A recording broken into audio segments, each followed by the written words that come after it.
पामराला मिळालेली संधी आहे. त्या संधीचं सोनं करत असताना गायलेला अभंग आपल्या सर्वांच्या परिचित.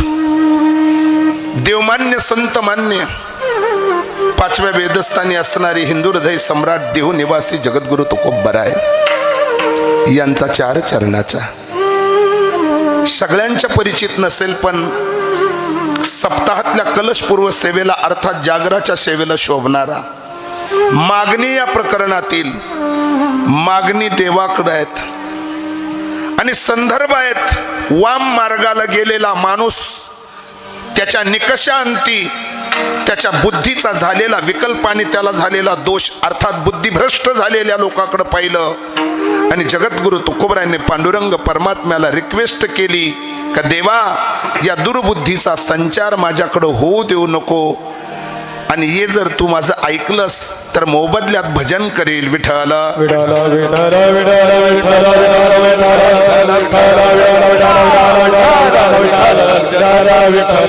अभंग जगद्गुरु तुकोबरायांचं अभंग 4 चरणाचं अभंग सर्वांच्या परिचित असेल नसेल पण गोड आहे. आणि आज या अभंगाची अर्थात काळाची गरजही आहे, कारण व्यक्ती तितक्या प्रकृती. मला प्लेन आवाज उंचात असला तर चालेल. जगद्गुरु तुकोबराय भगवान परमात्म्याला रिक्वेस्ट करतात, प्रार्थना करतात. गोड असंच असू द्या. हे देवा, अरे माणूस सर्वांगानं चांगला दिसत असेल तरी आतून झालेला रोग दिसत नाही पण त्रास देतो. तो होऊ नये म्हणून मलाच नाही तुम्हाला मला प्रत्येकाला या वादी लोकाला संवादाकडे आणायचं असेल तर दोष त्यांचा नाही, तो त्यांच्या बुद्धिभ्रष्ट झाल्याचा दोष आहे. म्हणून देवा नाही रे कधी तुझ्या दरबारात मी हात पसरला, पण आज प्रामाणिकपणे सांगतो जरा माझ्या बोलण्याकडे लक्ष दे देवा, माझ्या बोलण्याकडे लक्ष दे देवा. मला दुसरं काहीच नको तुझ्याकडून. अरे संसार सदन करण्यासाठी आणि भौतिक प्रॉपर्टी वाढवण्यासाठी तुझ्या चरणावर लोटांगण घालणारी हजारो लाखो असतील, मी त्यातला नभ रे देवा, मी त्यातला नभ. मला नकोय तुझ्याकडून काहीच, पण फक्त एक बोलेल देवा, धाडसानं बोलतो, जरा माझ्या बोलण्याकडे लक्ष दे. दुर्बुद्धी ते म्हणा कदा नुपजो नारायणा. या संपूर्ण शरीराचा सगळा समतोल जर कोणावर असेल तर तो त्या मनावर आहे. मन शरीराचा राजा आहे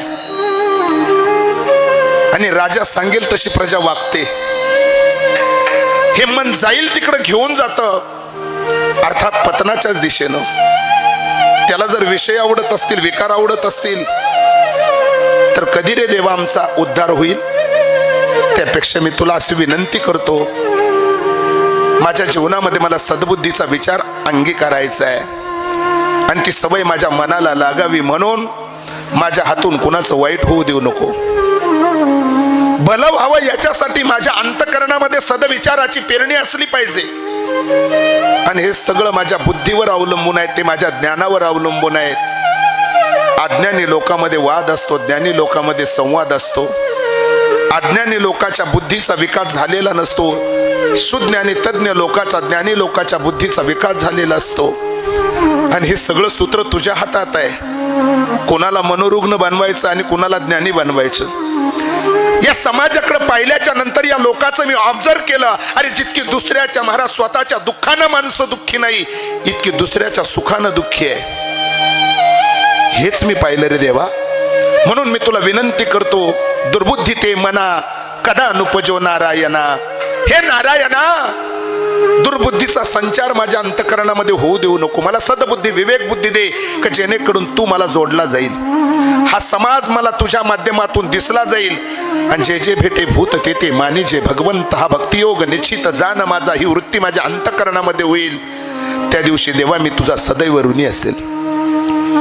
आणि जर यदा कदाचित हे तुझ्याकडनं माझा आणि सगळं मनोगत पूर्ण केलं तर त्याच्यात बदल करू नको. माझी स्थिती अशी ठेव, आता माझं ऐसे करी आणि तुझे पाय चित्ती धरी. तुझे पाय जर माझ्या चित्तामध्ये असेल तर त्या चित्तावर विकाराचा मलिनतेचा लेप येणार नाही. तुझे पाऊल जर माझ्या चित्तामध्ये जर असतील तर अखंड मी त्या तुझ्या असणाऱ्या पाऊलाची पूजा करेल. देवा ऐकशील ना रे माझं?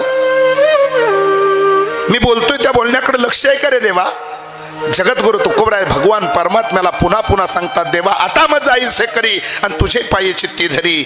आणि जर यदा कदाचित माझ्या जीवनाला हा यू टर्न मिळाला आणि जर मी पारमार्थिक ट्रॅकवर जर उतरलोच तर कदाचित कुसंगतीनं, चुकीच्या लोकांच्या संगतीनं, ना जाणू संसारातल्या काही अडीअडचणीनं माझ्या प्रवाहामध्ये पुन्हा या ठिकाणी चुकीच्या ट्रॅकवर मी वाहून जाईल.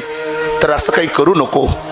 आता माझ्या अंतकरणाला हा ओलावा लागला ना परमार्थाचा, मग देवा मी तुला विनंती करतो, अखंड जीवनामध्ये हीच माझी तुला प्रार्थना असेल देवा.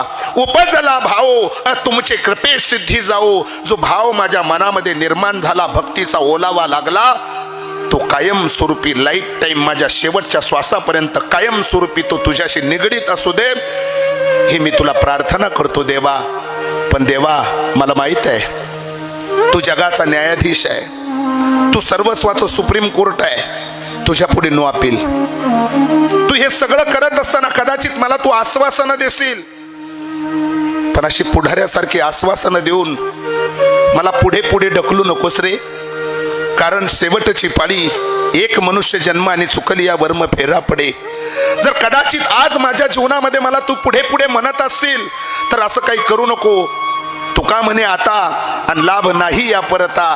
मनुष्य देह मिळाला ही संधी आहे आणि या संधीचं सोनं करण्यासाठी आज आता ताबडतोब थोडं पुढे जाऊन बोलतो, कल करे सो आज कर, आज करे तो अभी कर. हा व्यवहार आहे. म्हणून आता देवा मला असं कर, हा भाव जो उपजला तो कायमस्वरूपी असू दे. पुढे पुढे त्याची आश्वासनं देऊ नको. मी बोलतोय ना या बोलण्याकडे लक्ष दे आणि मला राजी खुशीनं सांग, तुकोबा तुमचा व्यवहार डन. बोलले देव तुमच्या मनात आहे, ते माझ्या ध्यानात आहे. तुकोबा दिलं दिलं दिलं दिलं, मग करतो भजन विठ्ठल.